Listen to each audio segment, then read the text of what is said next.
We're back for another one. I'm your king, Whiskey King, and this is my jester. Do you ever look at someone and wonder what is going on inside their head? We got 2 bottles for you boys today. The first is going to be the standard Blanton's offering, and then we got special Blanton's straight from the barrel, or straight from the teat, as the jester likes to call it.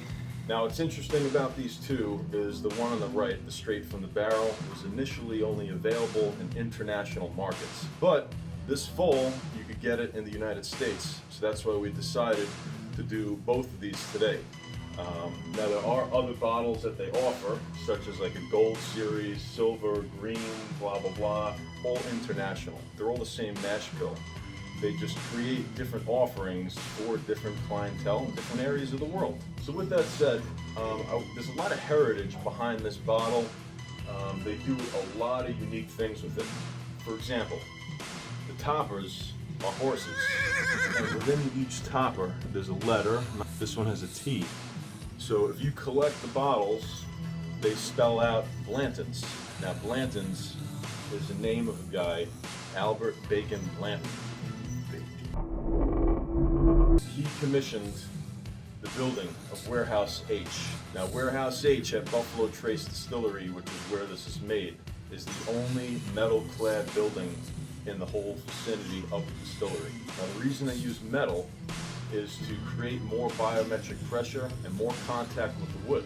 So in those hot Kentucky summers, it's pushing against the wood and really slamming it, man. It's slamming it. Now, in the winter, it contracts back down. Now, there's no other buildings at Buffalo Trace that are like that, only this one. So it's really good, it's really unique, and it gives it a lot more character and difference. They usually age out about 6 to 8 years, okay? Now, Buffalo Trace kind of hides their mash bill. They don't really want to tell you what's going on, but this is what they call mash bill number 2. It's a 12 to 15% high rye bourbon. So it's, my guess, probably a mixture of like 70-something% corn, 12 to 15% rye, and then the remainder of malt barley. Now, there's some interesting other information behind it before we get into it. The guy who created this was named Elmer T. Lee. 1984 is when they started it. This is the only one that is hand labeled and hand waxed and also hand dumped. So they put a lot of effort into this because Albert Bacon Blanton. Yeah, and they got a statue of him at the distillery, and the reason why is he made the distillery amazing and brought it to new heights of success and got it through Prohibition unlike anyone ever could. And he was the first one in the world to create what's called a single barrel offering. So every other offering, if it doesn't say single barrel, it means that they take the whiskey from every single barrel in the warehouse, what we call a rick house, and they blend it together for a specific flavor. The advantage of a single barrel is, like, think of a snowflake for a second. Each snowflake as it's falling in the wintertime is unique. So each barrel is unique. You could have one barrel on one area, another barrel on another area, and they could be completely different tastings. One could suck, and one could be what we call a honey barrel, all right? So they give you some information on the label, Rickhouse 216, and for the date, Warehouse H, and it's from one barrel. So nothing was blended.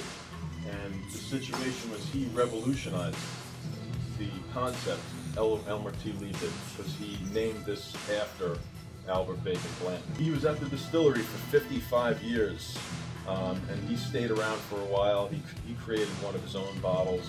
Think like a superhero of whiskey. Exactly, this dude. That's why he has a Fucking statue. killing it, yeah, man, exactly.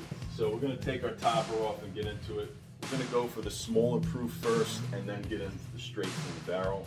I remember when I first tried it, I got a lot of cinnamon. We'll see what we get on the nose. So I initially get some citrus notes. Yeah. Let's see. Like an orangey citrus almost, but like a little bacon spice. Yeah, cinnamon, like I got last time. Yeah.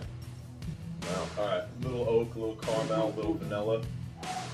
Oh, he's doing the pro tip blow. Don't forget that, boys. If you get a little ethanol, you could blow into the glass. and it gets rid of it. You can go down on the glass. Yeah. Get better flavor. So it doesn't smell like crazy. Again, this is the lower proof, so I don't anticipate it to be crazy. They do water this one down for their standard offering.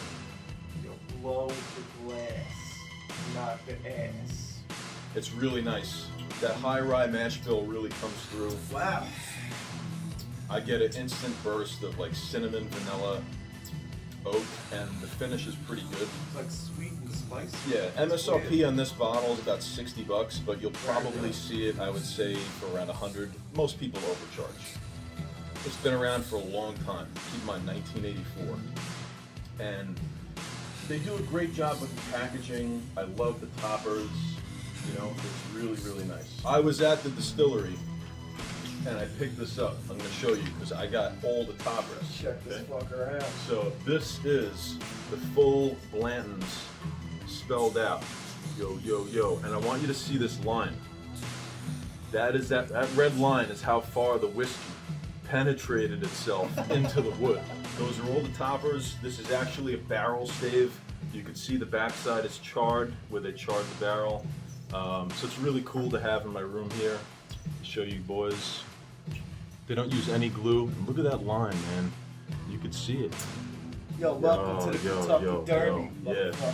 Yeah, and the reason why they use a horse, it's to celebrate Kentucky's heritage of derby and racehorsing and bourbon all in one. So in Kentucky, this is like a renowned bottle. Like it's very, very revered.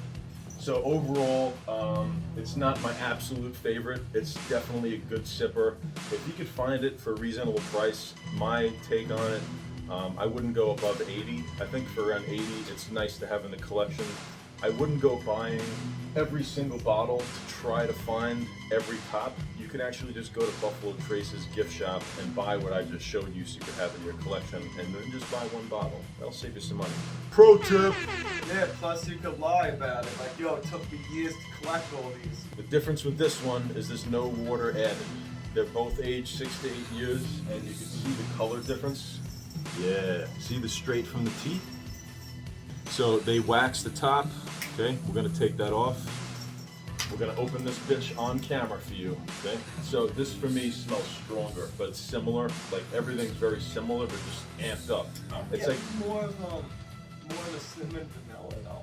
Yeah, I don't get as much citrus. Yeah. I think with the watering down, it eliminates some of the citrus notes and then amplifies the spiciness and the oak. I still taste like smell it though in the background. It's not as much though. It's not as overpowering as Yeah. Because that's what I initially got off the non-barrel strike.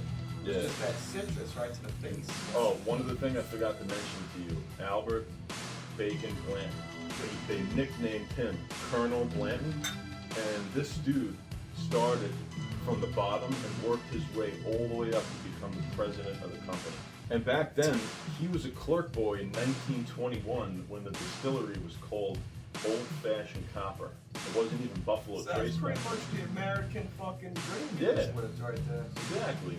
Working his ass off and made it, and he has a fucking bottle named after him. That's badass. That's why he has a statue. Yeah. God bless that guy. Right? Exactly. Yeah, let's go to it, boy. That's why he's a superhero. Yeah, he is. Cheers to the Colonel, boys. Cheers to the Colonel. Yo, Colonel, this one's for you.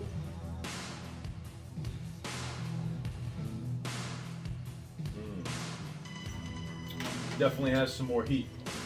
A little bit more bacon, but I'm getting like a little bit of the ginger spices on the mid note, then like a little cinnamon vanilla on the finish. Yeah, it's all amped up for me. So everything we said before just maxed out. But your palate can't be a bitch. 126.7 proof, or that equates to 63.35%. Just that much better, I think. Yeah, and this one's only 93 proof, so that's only 46% alcohol. 46 and change, It's whatever. just the flavor. It's more of a bang. Yeah, so look, if you can And the find liquor, it. the finish lingers more, I feel. Oh, definitely, yeah, a hell of a lot more finish. Yeah, a lot longer on that one. So what would you take if you could get both Easy. similar price? Easy. All right, yeah, same for me. I like the. Hands down, it's no brainer. We both like the cast strength because you're not getting it diluted. You could always add water yourself. Just remember that. Yeah, throw an ice cube in there. and this will stand up. Now, the only thing is, what do you anticipate? This is coming to the U.S. It's probably going to be amped up. Distillery to liquor store, they're probably going to be allocated. They might overcharge. Yeah. Just be careful, boys. Don't overpay for this. It's still good, but it's not worth paying like $300-400. If you could get it for a reasonable price, buy it. Yeah. To be honest, you could probably go buy the Elijah Craig B520 and be very, very happy with that for $54. No joke. Yeah. Even a little more, $70, $80. Yeah. Still a fucking But- bang bottle. Yeah, there's so much history and heritage behind these. That's why they're really cool. If you're a collector, it's worth to have. We would definitely recommend at least trying The it. originator of the single barrel. Yeah, exactly. All other single barrels came after this. They were revolutionary for the time. So pay your respects, Yeah. add it to the collection, and Not to mention this bottle's pretty fucking cool. It looks like a freaking grenade. You Yeah. know? So you know it's gonna be a banger. yo, if you like our videos, make sure to subscribe. Hit the like button, comment. Yeah. Also, you want us to fucking review a bottle? Send one in to us. We'll review it for you. Yeah, Yeah. let me and I'll Justin be know. more than happy to review one of your bottles that you send in. We're also on Instagram, so give us a follow at Whiskey King Reviews. Everything here is going to be posted there, plus some badass photos from our room here. So check it out. We appreciate you. Till next time, peace out. Don't be a fuck up. Cheers, boys.